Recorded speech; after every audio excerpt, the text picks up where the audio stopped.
जय श्री कृष्णा। कुंभ राशि और कुंभ लग्न, राहु केतु बीच में केंद्र में चल रहे हैं। इन्होंने आपकी जन्म पत्री को एनर्जाइज किया हुआ है, उसको एक्टिव बनाया हुआ है। लेकिन राहु अभी नीच नवांश में है, केतु भी नीच नवांश में है। गुरु आपके तीसरे पंचम भाव से लेके छठे स्थान में आ गए। देखिए, छठे का गुरु अच्छा है, धन के कारक हैं, लेकिन लाइबिलिटीज के भी कारक हैं। तो अब जो पैसा आ रहा है वो लाइबिलिटीज से आ सकता है, तो धन का कारक भी हुआ, तो इसलिए कुछ इन्वेस्टमेंट की तरफ जन्म पत्री जा रही है।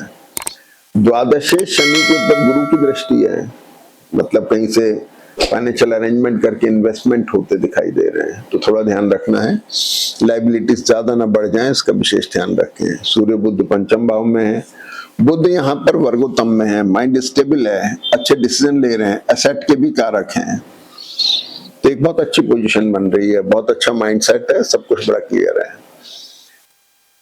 यहां देखेंगे तो इस मंगल जो दशमेश हैं, जो प्रोफेशन के लॉर्ड हैं, इस पर शनि की दृष्टि है, स्ट्रॉन्ग है, बहुत स्ट्रॉन्ग है, लेकिन चेंजेबल कैरेक्टर दिखाई दे रहा है। विदेश में रहने वाले लोग, विदेश से काम करने वाले लोग, इनके लिए बहुत अच्छा समय है, क्योंकि इसकी दृष्टि द्वादश भाव पर भी है, तो बाहर ट्रेवल होना, बाहर से संबंधित काम होना, इनके लिए बहुत अच्छा वक्त है। बुध जो यहाँ पर हैं, ये 17 तारीख से लेके 22 तक तो यहाँ रहेंगे, और 22 तारीख को दिन में 3:30 बजे शिफ्ट होकर यहाँ आ जाते हैं।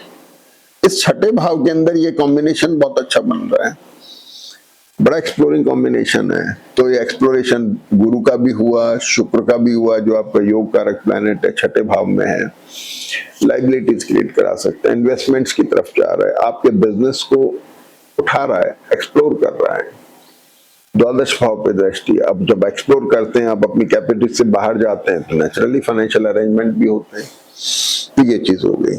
सूर्य केतु से थोड़ा सा पीड़ित है, तो छठे भाव में ये होना कोई गलत बात भी नहीं है, ठीक है।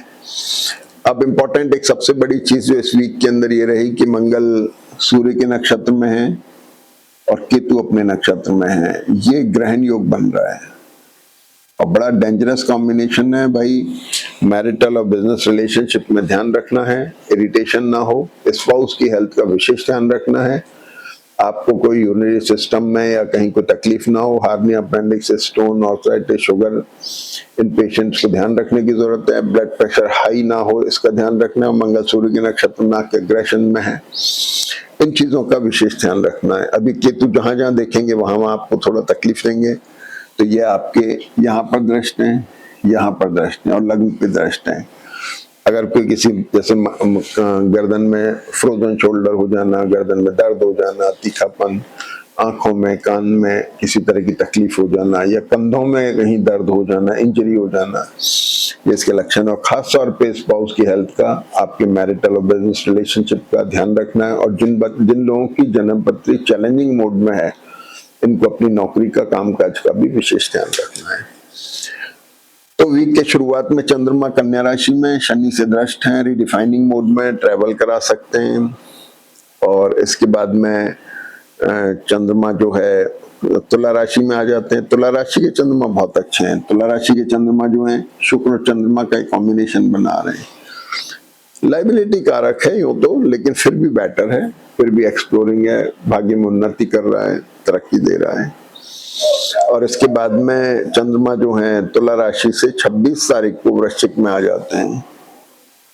मंगल और चंद्रमा का कॉम्बिनेशन एसिडिटी का कॉम्बिनेशन है, कमर के दर्द का इनका ध्यान रखना है, हेल्थ का ध्यान रखने की जरूरत है। और ये चंद्रमा 27 तारीख को वृश्चिक में वर्गोत्तम में है, दिन में 3:30 बजे से रात को 10 बजे तक इस समय को। और एक 23 तारीख को जो रात भर चंद्रमा वर्गोत्तम में, कन्या में और तुला में, इनको आप फायदा ले सकते हैं इनका। ये बिजनेस मीटिंग्स में नई इंपॉर्टेंट मीटिंग हो गई, बिजनेस टाई अप्स हो गए। फिर रात के समय जो लोग विदेश से एक्सपोर्टर्स हो गए जैसे, या आईटी के बच्चे हो गए जो रात में काम करते हैं, राइट की शिफ्ट करते हैं, उनके लिए बहुत अच्छा वक्त है। सूर्य पंचम में राहु के नक्षत्र में आ जाएंगे 22 तारीख के बाद से वीकेंड तक। ये इरिटेशन बताता है, स्वभाव में, व्यवहार में इरिटेशन, तो इसका थोड़ा सा ध्यान रखने की जरूरत है। थोड़े व्यवहार में कोई इरिटेशन ना हो, रिलेशनशिप को थोड़ा संभालने की जरूरत है, केयरफुल रहने की जरूरत है। और बाकी समय बहुत बढ़िया है, एक्सप्लोरिंग है, फायदा उठाएं। जय श्री कृष्ण।